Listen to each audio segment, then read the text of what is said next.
नांदगाव शहरातील श्रीराम मंदिर तसेच चाकांबरी तीरावर बसलेले श्री नांदेश्वर महादेव मंदिरास भेट घेऊन राष्ट्रीय स्वयंसेवक संघाचे सागर फाटे, बजरंग दलाचे प्रमुख स्वराज्य शर्मा यांच्या नेतृत्वाखाली कलश यात्रेस सुरुवात करण्यात आली। ही यात्रा शहरातील प्रमुख मार्ग शनी मंदिर, हुतात्मा चौक, डॉक्टर बाबासाहेब आंबेडकर चौक, गांधी चौक, महात्मा फुले चौक, दत्त मंदिर चौक, दहेगाव नाका, तेली गल्ली, देवी मंदिर, शिवस्फूर्ती, गणपती मंदिर, बालाजी चौक, भगवान काकळीज व्यायामशाळा या प्रमुख मार्गावरून श्रीराम मंदिरात आरती करून बोलढाण, गातेगाव, न्यायडोंगरी येथील उपखंडाकडे अक्षदा कलश सोपविण्यात आला व मिरवणुकीची सांगता करण्यात आली।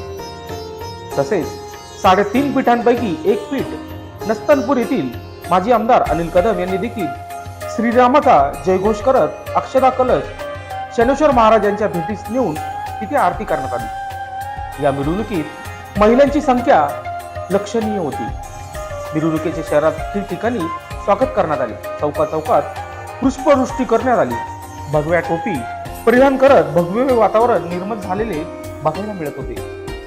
हिंदू पंचन्यायाचे दत्तात्रय जगधने, द्वारकानाथ कलंदरी, राष्ट्रीय स्वयंसेवक संघाचे देवराम फुकाने, दत्तराज छाजेड, मयूर खरोटे, अश्विन रत्नपारखी, नितीन शर्मा, अतुल जोशी, परशुराम फळे, साहेबराव खैरनार, गणेश शिंदे, ॲडव्होकेट जयश्री दौंड, मनीषा पाटील, सोमनाथ घोंगाने, सतीश शिंदे, सूरजमल संत, मीडिया प्रमुख भरत पारख, निशांत बोडके, मनीषा काकड, संगीता सोनोने, वामन पोद्दार, राम शिंदे, श्याम शिंदे, सुनील सोर, गणेश शर्मा, रेखा शेलार, रवींद्र करंदीकर, डॉक्टर हर्षल सुसे, सतीश शिंदे, संजय वाघ, असंख्य हिंदू बांधव मोठ्या संख्येने उपस्थित होते।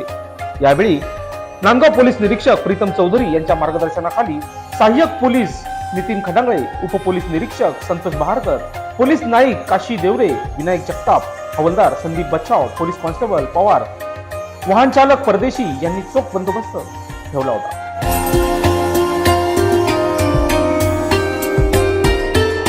लोकशास्त्र न्यूज साठी नांदगाव प्रतिनिधी अनिल धामणे।